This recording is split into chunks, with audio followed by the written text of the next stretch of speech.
Hey folks, everything new under the sun. Well, there will be earthquakes in diverse places, and it's an interesting article. Where is this from? ABC17news.com, speaking about the possible bad omen of an earthquake to come in Japan. Now, so this article is titled "Sightings of Rare Fish in Japan Raises Fears of Earthquake and Tsunami." So this Oarfish, that's what you see on screen there.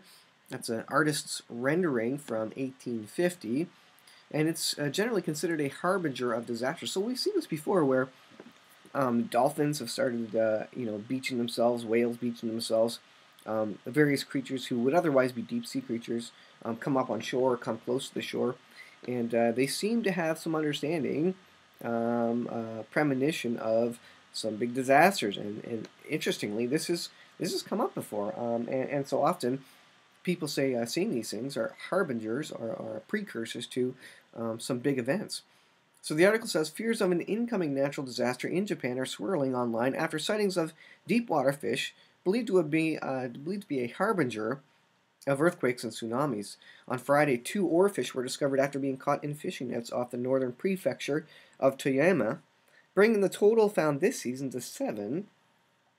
And you can make something of that number if you want, 7, I suppose. I won't make anything of it, but it is 7 this year, this season.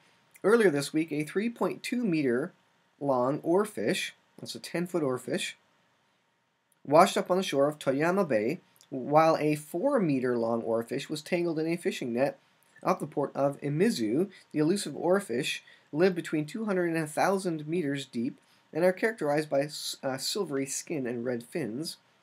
Traditionally known as Roigu Nusuke in Japanese, it says the messenger from Sea God's Palace. That's what the name means. The messenger from the Sea God's Palace. Legend has it that they beach themselves on shore ahead of earthquakes, but scientists, of course, dispute such claims. Well, it says there is no scientific evidence at all for the theory that oarfish appear around big quakes, but we cannot 100% deny the possibility.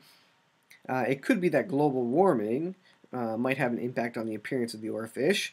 We're just not aware of that. I don't know how global warming would have any impact on that. They live so far down, it's not getting warmer down there by any significant margin. But it's interesting.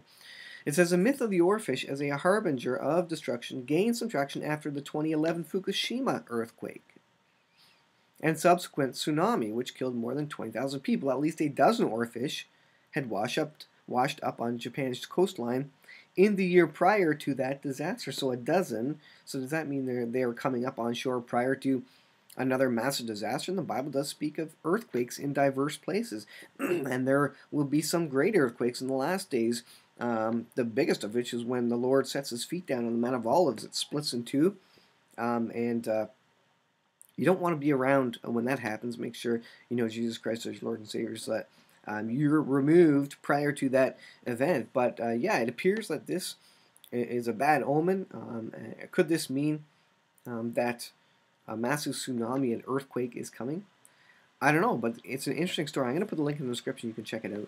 But be aware, these things are coming. Whether or not this is a harbinger, whether or not this is actually means something, we know that biblically there will be earthquakes in diverse places, and they will increase in strength and intensity, just like birth pains do.